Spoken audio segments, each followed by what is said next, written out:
na kuambia Raila Odinga zile vitu ambazo Peter Salasya anaambia Raila Odinga. It is wrong. We are telling him it is wrong. And sisi tunamwambia, tunamkumbusha ya kwamba Peter Salasya, hiyo kitu ambao unavuta sisi tumeivuta sana na tulivuta kama tunajificha. Utamu ya bangi nilikwambia ni kujificha ukivuta bangi. Hiyo ukiona mtu mpumbavu, kiongozi mwenye anasimama anavuta bangi kwa screen, anavuta bangi, unaonesha generation gani? Ya kwamba wewe to be a leader lazima uvute bangi kwa screen. Okay. And then hiyo bangi na graduate unaenda unatusi Raila Odinga. Unakosa baada ya kusema hujatosheka na Raila Odinga, unaenda unasimama hawajaluo, hawajatairi. Hawajaluo, hawajatairi. Mamangu ni Mluya, ameelekea Mjaluo. Ni utamu gani alisikia huko na Kenya? Inamaanisha hiyo kitu kule nyinyi wakina Trudi ndo anaweza kujua utamu na anasikia kwa Wajaluo. Nijua jasema mtu Trudi kwa sababu kwanza kwa Mjaluo. Na unaona vile ameshine. Unapatia point. Huyu blessing hapa. Sasa hivi Mjaluo ndo anangurumisha hii mtaani. Anasikia vizuri. Hiyo ngozi ndio unatusiana, hiyo ngozi ndio inawafurahisha. Sasa wewe unaenda unatusi Mjaluo, ati wewe Mjaluo hajatairishwa. You are a small boy Peter Salasya, respect Luos.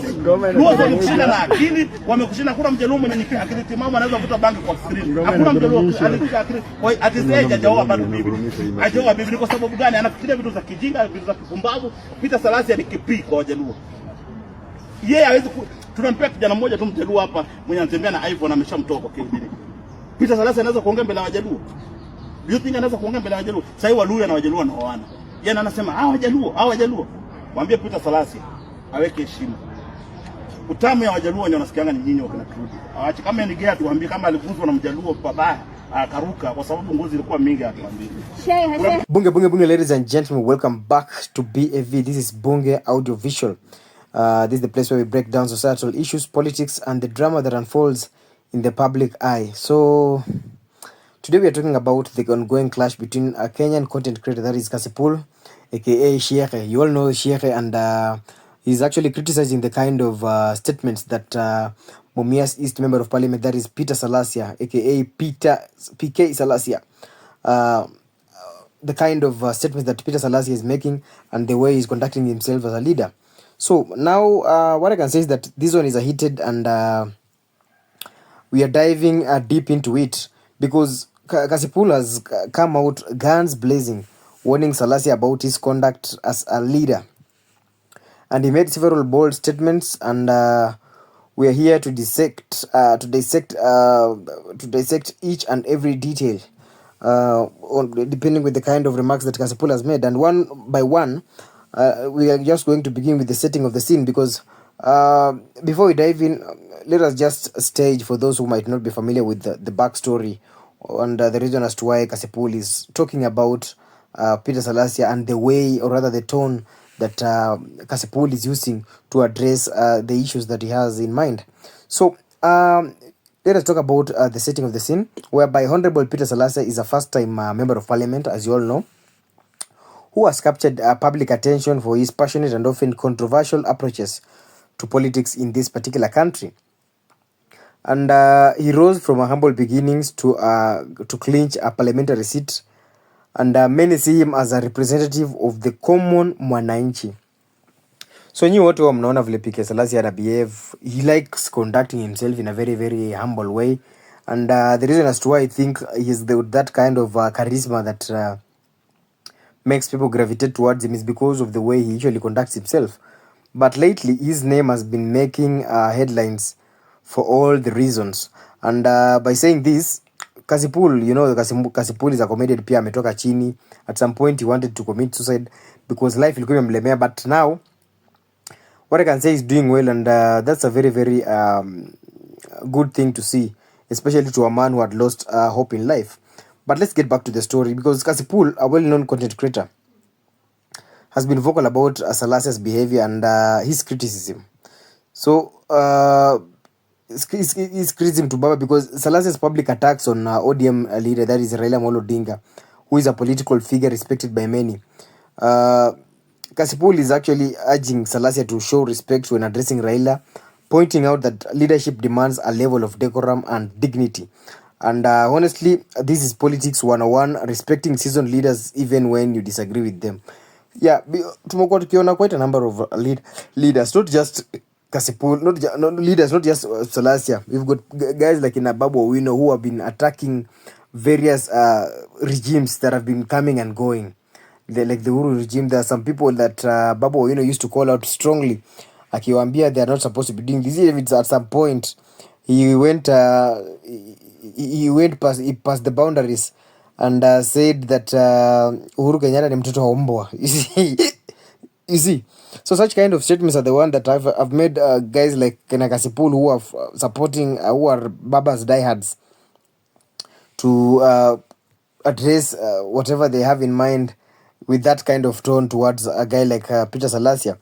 And as you talk about Cassypool's statement, there are quite a number of things that he's been able to point out, and he wants a member of parliament of Mumias, that is Peter Salasya, to correct on, as he sees that Salasya might be losing track and this might not end up very well for him. So number one, he pointed out about the bhang controversy, whereby he said that Salasya's video, there's a certain video of Salasya addressing Baba, whereby he was seen smoking something, and to many that was appearing as bhang, or other weed, or other marijuana. And Cassypool called out that about the video that allegedly showing him smoking bhang. And now, whether the video is authentic or not is another conversation for me, or rather for you, because about the optics of Cassypool, not great. He said that as a leader, he is in the public eye and kids look up to politicians. And Cassypool argues that such behavior sets a bad example, especially in a country where drug abuse among the youth is a very, very serious issue. Because we've got so many drug anti-doping agencies. We've got like Nakada and the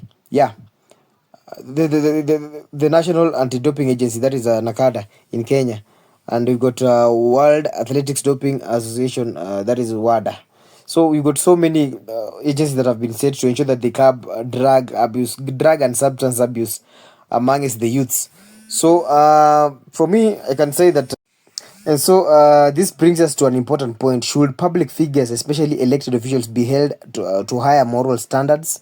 And what message do they send when they engage in reckless behavior? Because we've seen leaders worldwide who had their careers derailed because of substance abuse scandals. No. So I also want to ask you guys, so is Cassypool's right, is Cassypool right to call him out, or is this just social media noise? And he also wants to swim with the tide and ensure that he gets some sort of clout by trying to create this beef with Salasya so that they can be able to get that energy, or rather attract the attention of many. So because we've talked about the story of bhang, mambo ya drugs, we're going to also talk about the tribal politics that Cassypool has addressed in this particular case. And about this is Cassypool was trying to say that tribal politics in Kenya is a thing of the past, and now this is where it even gets more intense, because Cassypool did not hold back when it came to tribal politics. He accused Salasya of trying to create division between the Luo and Luhya communities, and calling it backward politics, and saying that it's a thing of the past. I think he made some sort of sense there, because I believe in Kenya, in a country like Kenya, there are so many things that usually happen, but hii story ya kuambia wase ati you're a Jaluo, Maluya, nini, I think hii ni kitu ilicho go back then in 2007 to 2010 hapo hivyo. And he accused Salasya of trying to create a division between the Luo and the Luo communities, calling it backward politics. And let us just be real, Kenya has come a long way from the days when the tribal lines dictated everything, and the younger generation is more focused on economic empowerment, good governance, and unity rather than being divided by tribe.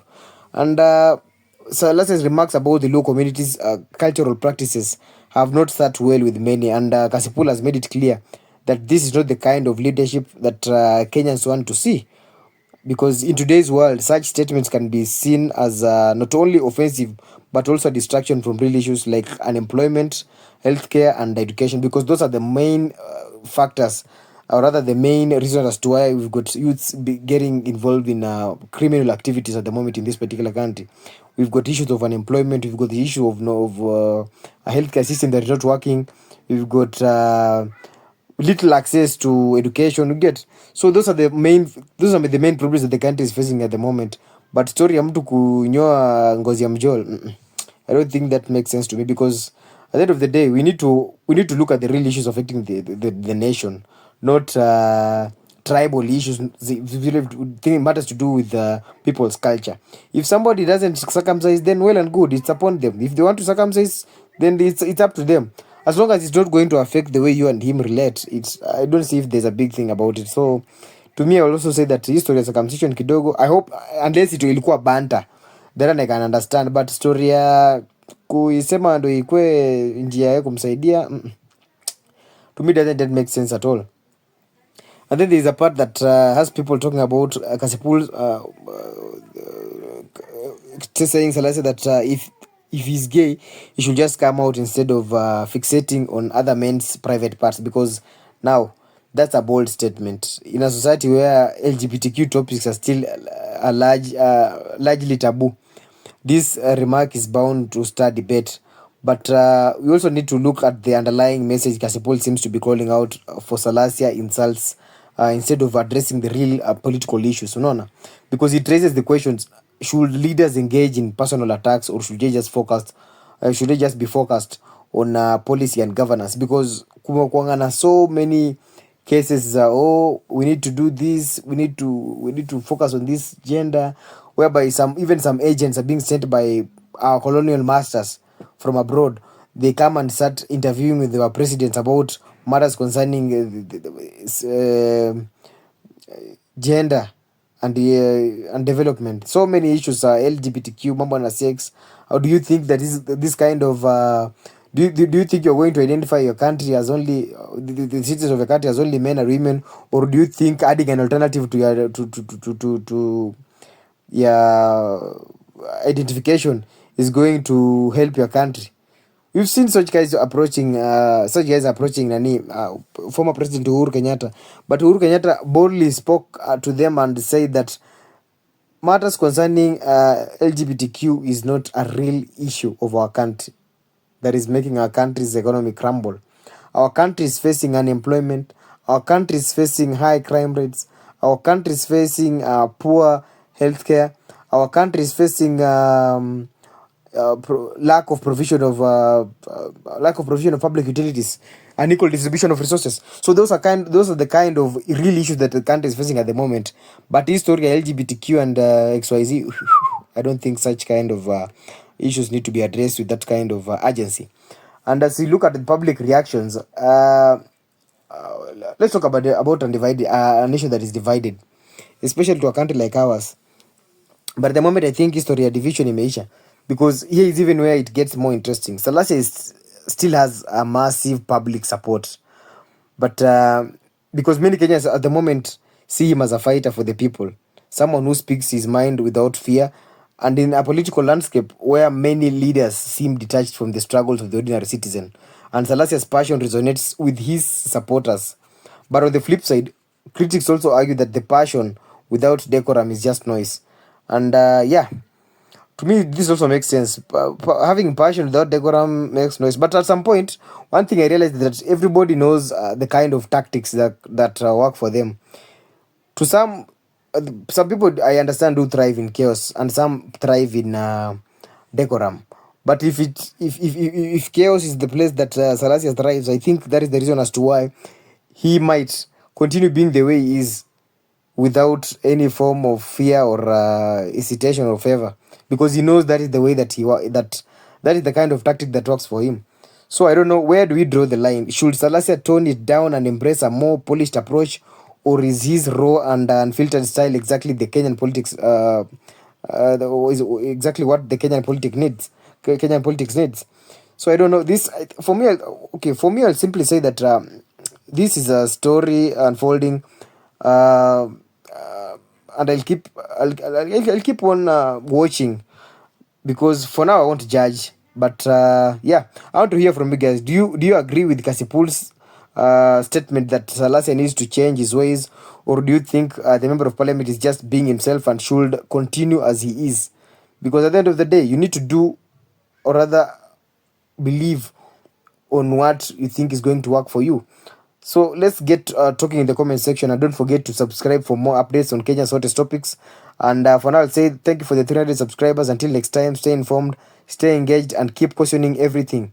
I'm here, your G Buffet, and this is Bonge Audiovisual, that is BAV, the place where we keep it real. Stay tuned for more updates.